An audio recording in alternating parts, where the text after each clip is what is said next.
Alright, folks, picture this. You dock your houseboat in your new home, ready for a fresh start, only to have the HOA president storm up, call your boat a blight, and then set it ablaze in the dead of night, unaware a state senator sleeping inside.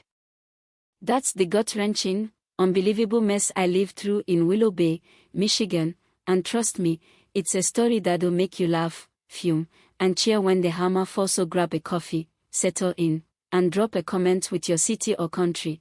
I'm curious where this tale's hitting. I'm Ethan Ward, a boat repair tech who's always felt more alive on water than land, a love I got from my grandpa, crafting boats on the Detroit River. After a rough divorce, I needed peace, so I bought a slip at Willow Bay Community, docking my 30-foot houseboat, a cozy floating haven, all mine, with airtight paperwork and a lake view that screamed freedom. I was unloading tools one June morning when heels clacked like gunfire on the dock. "What are you doing here?" a sharp voice snapped.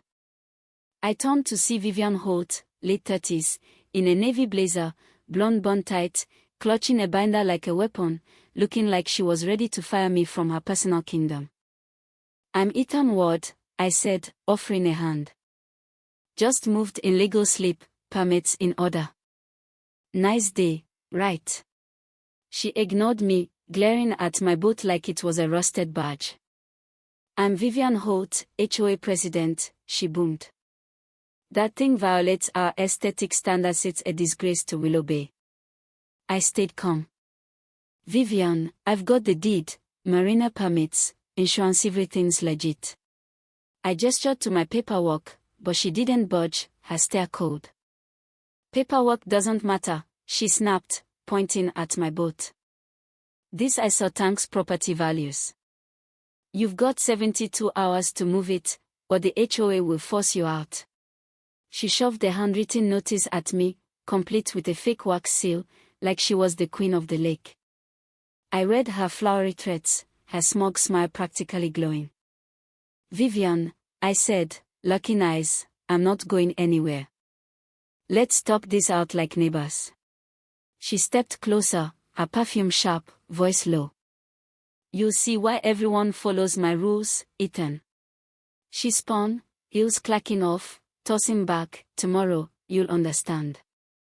Next morning, I woke to Banjinga City Inspector, looking annoyed, muttering about a code violation call. "Your boat's fine," he said after checking, shaking his head. "Someone's jacking my chain." By dusk, fire, tax, and noise inspectors showed up, all leaving empty-handed, griping about bogus reports. Vivian was weaponizing the system to push me out. That evening, I caught her on the shoreline path, phone glued to her ear, gesturing wildly, staring at my boat. She'd flooded the neighborhood with pamphlets, warning about unapproved vessels, ruining property values. I knocked on doors, hearing tales, an elderly couple forced to repaint their house, a family fined for noisy kids, a teacher harassed over wrong flowers. Vivian, bitter from a failed city council run, had made the HOA her personal empire, and my boat was her new obsession. I grabbed a digital recorder, researched my rights, and started a file on Vivian's antics. Then, a twist, my old college buddy, Senator Jake Riley, showed up unannounced, duffel bag in hand, tie loose, needing a break from DC. "Ethan, I need quiet and a couch," he grinned. Over beers on my deck, I spilled Vivian's campaigner notices, the inspectors, her creepy stares. Jake frowned. "She's a power-hungry HOA bully. I see it in politics, small-time tyrants thinking they're untouchable. She's trouble."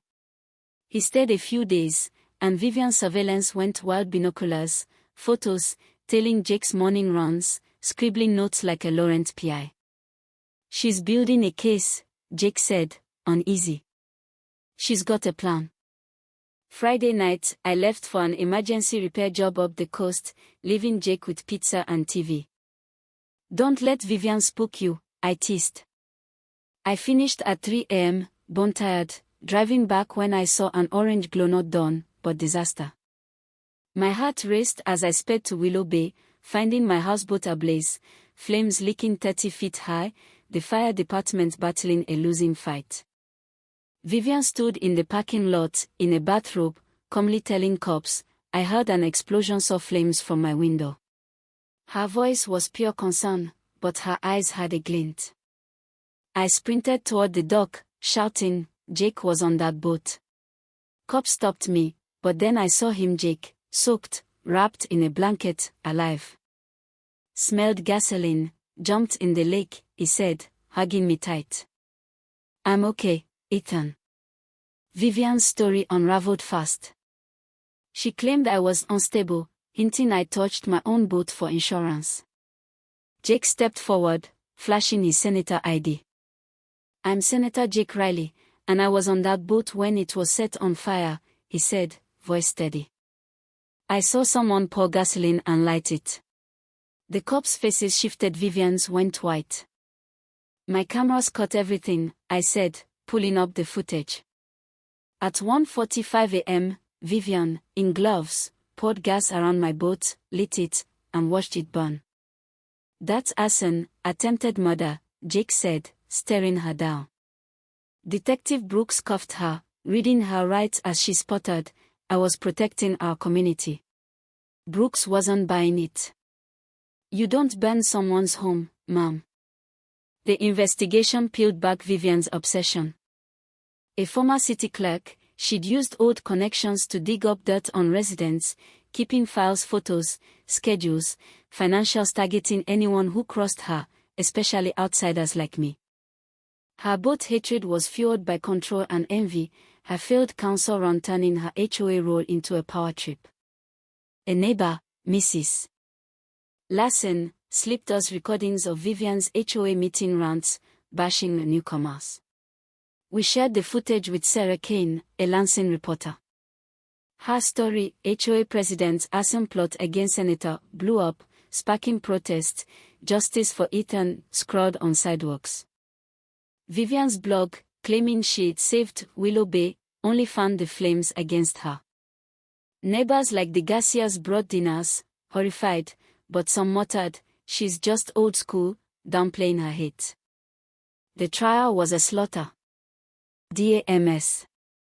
Torres laid out Vivian's crimes: arson, attempted murder, stalking with damning video and Jake's testimony. Vivian's defense, some nonsense about community standards, collapsed. She got 7 years, plus restitution for my boat. Her house sold quick, a new family painting it bright red, washing away her stain. I got a bigger boat, docked it on Willow Bay's north side, where neighbors greeted me with smiles and coffee. On my new deck, Jake raised a beer. "You didn't just save your spot, Ethan, you changed this town." Vivian's own fire burned her down.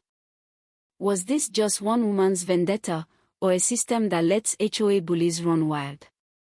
Should I have pushed back sooner, or was waiting for her to trip the only way? Drop a comment, your take, your own neighbor wars. What's worth fighting for in your community?